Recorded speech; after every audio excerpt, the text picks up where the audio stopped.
Hello बच्चों, एक बार फिर आप अपने दोस्त, अपने मेंटर, अपने टीचर के साथ हो यू सिंह, जो कि यहाँ पर आपको बहुत प्यारे प्यारे क्वेश्चन कराने वाले हैं, है ना।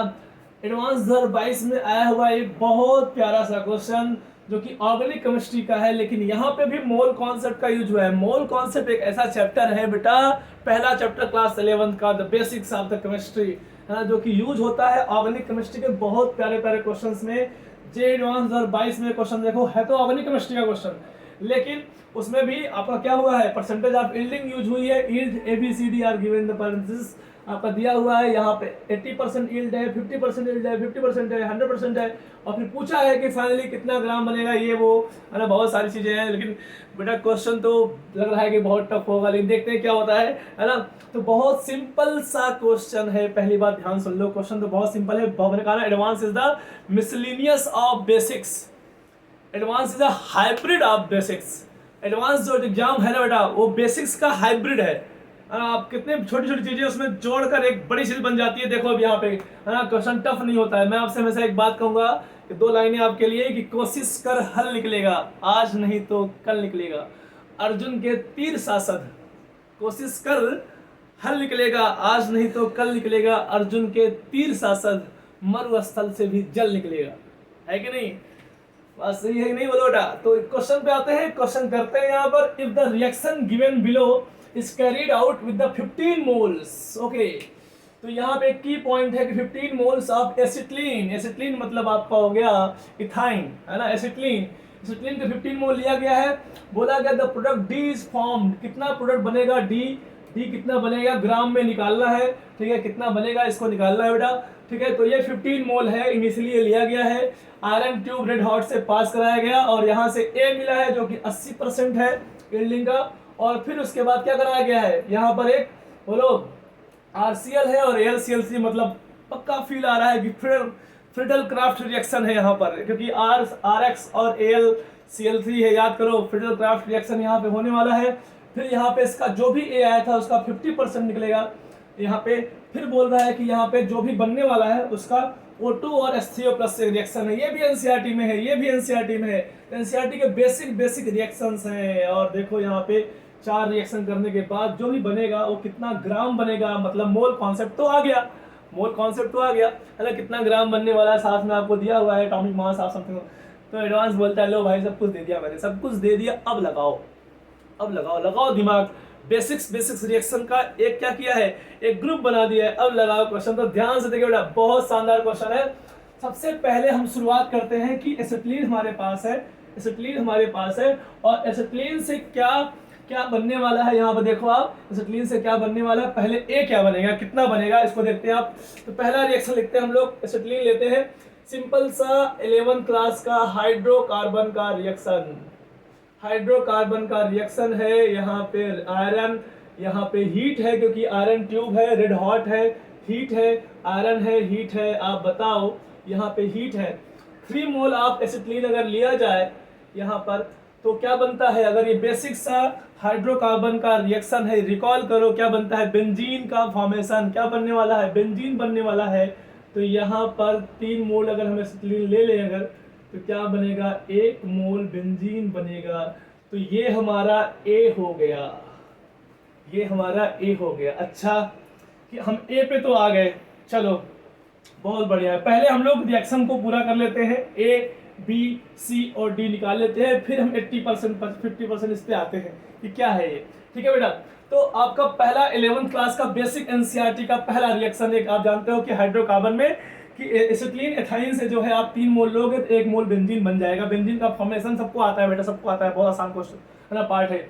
अब आता है यहाँ पे क्या है, फ्रिडल क्राफ्ट रिएक्शन, क्या लिखा है यहाँ पे, CH3 और यहाँ पर जो है ये आपका Cl दिया हुआ है, यहाँ पे AlCl3, आप जानते हो फ्रिडल क्राफ्ट रिएक्शन, फ्रिडल, है ना, फ्रिडल क्राफ्ट क्या है ये, इसका रिएक्शन है ना, एल्काइलेशन, एल्काइलेशन है। आप जानते हो कि क्या होता है, कैसे होता है, सबको पता है, नहीं पता है जल्दी सीखो, यहाँ पे बहुत जल्दी सीखोगे। क्या होगा, बोलो जल्दी सीखो। यहाँ पे क्या हो जाएगा, आपके पास क्या है, आपके पास है ऐसा, है ना, ऐसा है, ये है Cl, यहाँ पे बगल में कौन है, यहाँ पे है लोन पेयर, यहाँ पे है लोन पेयर, ये है लुईस एसिड, AlCl3, हाँ जल्दी से देखो यहाँ पे AlCl3, ये लुईस एसिड है, मतलब इलेक्ट्रॉन पेयर ले सकता है, यहाँ पे आएगा और क्या बन जाएगा, ये बन जाएगा आपका ऐसा प्लस, ऐसा बन जाएगा और प्लस बन जाएगा AlCl4 माइनस, AlCl4 माइनस, जल्दी से क्या बन गया, कार्बोकटायन बन गया। लेकिन कार्बोकटायन प्राइमरी बना है, तो प्राइमरी कार्बोकटायन बना हुआ है, तो आप बताओ तो क्या होगा, क्या होगा बताओ जल्दी से, तो क्या होगा आपका यहाँ से हाइड्रोजन की शिफ्ट, सॉरी यहाँ पे जो है ये यहाँ बनेगा, ये आपका जो है प्लस, तो ये प्लस बनेगा, तो यहाँ क्या हो जाएगा, यहाँ पे हाइड्रोजन है, क्या होगा जब भी कार्बोकटायन बनता है तो प्रॉब्लम क्या आती है, रीअरेंजमेंट, रीअरेंजमेंट होता है, तो यहाँ से हाइड्रोजन का क्या हो जाएगा, रीअरेंजमेंट होगा, तो यहाँ पे प्लस कहाँ आ जाएगा, ये जो प्लस है आपका सेकंड डिग्री पे आ जाएगा, और जब सेकंड डिग्री पे आ जाएगा तो बताओ ये जाके यहाँ अटैक करेगा, अटैक करने का बेंजीन पे क्या बनाया, क्यूमीन बनाया, क्या बनाया बेटा, क्यूमीन, क्यूमीन का फॉर्मेशन, क्यूमीन का फॉर्मेशन होने वाला है,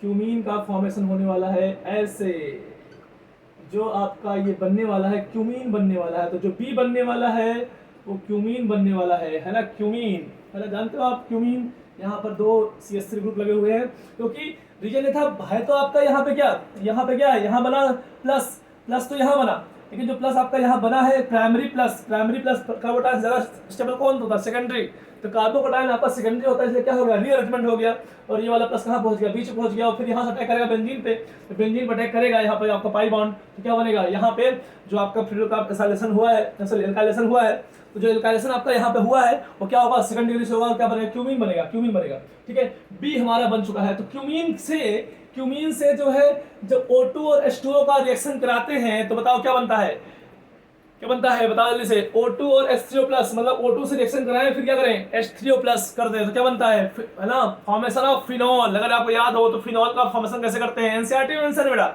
सब कुछ एनसीईआरटी में, आपका फिनॉल कार्ड भी एनसीईआरटी में है, ये भी एनसीईआरटी में है, तो यहाँ पे देखो अगर हम पहले यहाँ पे पहला नंबर O2 डाले और दूसरा क्या करें हम लोग H प्लस मतलब H3O प्लस कर दें, तो क्या बनने वाला है, फिनॉल बनने वाला है, फिनॉल बनने वाला है, सिंपल सी बात है, फिनॉल बनने वाला है ना, फिनॉल बनने वाला है, ठीक है, फिनॉल बनने वाला है, क्योंकि यहाँ पे बोला है कि साथ में CH3 CO CH3 मतलब एसीटोन बाहर निकल गया है, निकलने के बाद क्या बनेगा आपका फिनॉल बनेगा, श्योर है है ना। अगर आप ये रिएक्शन में कभी नहीं आता है, आप मैं आपको सिखाऊं कैसे होगा, देखो क्यूमीन से कैसे होता है, क्यूमीन से कैसे होता है, अगर आपको नहीं पता है कैसे आता है फिनॉल यहाँ से क्यूमीन से, तो आप जल्दी सीखो, यहाँ पे क्या होगा, क्या होगा कि यहाँ पे बेटा आपका यहाँ पर जो है जो क्यूमीन है, जब ये ऑक्सीजन से रिएक्शन करेगा तो पहले बनाएगा पेरोक्साइड, एक पेरोक्साइड बनाएगा, एक पेरोक्साइड बनाएगा बेटा, यहाँ पे बन जाएगा पेरोक्साइड, यहाँ बन जाएगा पेरोक्साइड AOH ऐसे बन जाएगा, ये पेरोक्साइड बन जाएगा, और फिर जब इसको आप H प्लस H3O प्लस से पास कराओगे क्या बन जाएगा, ये फिनॉल बन जाएगा,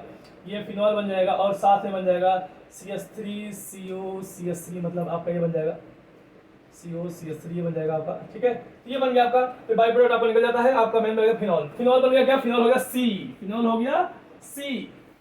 अब आते हैं डी पर, डी पर मुझे सर तो लग रहा है कि शायद फ्रीडल क्राफ्ट होने के लिए CH3 COCl दिया तो है, लेकिन एसाइलेशन नहीं है, क्यों नहीं है, क्योंकि यहाँ पर पिरिडीन लगा हुआ है, अगर यहाँ पे AlCl3 होता तो क्या होता आपका, क्या होता, यहाँ पे बेस लगा हुआ है, यहाँ पे लुईस एसिड नहीं है, कैसा है बेस, पिरिडीन लगा हुआ है, इसलिए क्या होगा यहाँ पे OH का प्रोटेक्शन होगा, H का प्रोटेक्शन होगा बेटा, और अगर मैं यहाँ से यहाँ पे CH3 CO आपको लगा दूं, CH3 COCl और साथ में पिरिडीन लगा दूं, या तो यहाँ पिरिडीन लगाने के बाद जो बनेगा वो क्या बनने वाला है, जो फाइनल डी बनने वाला है, क्योंकि डी के बारे में पूरी कहानी है, तो क्या होगा OH का प्रोटेक्शन होगा, मतलब OH कैसा बन जाएगा आपका, OH का प्रोटेक्शन होगा, मतलब ये भी आपके एनसीईआरटी में है बेटा, क्योंकि OH का प्रोटेक्शन होगा ऐसे OCO-CH3,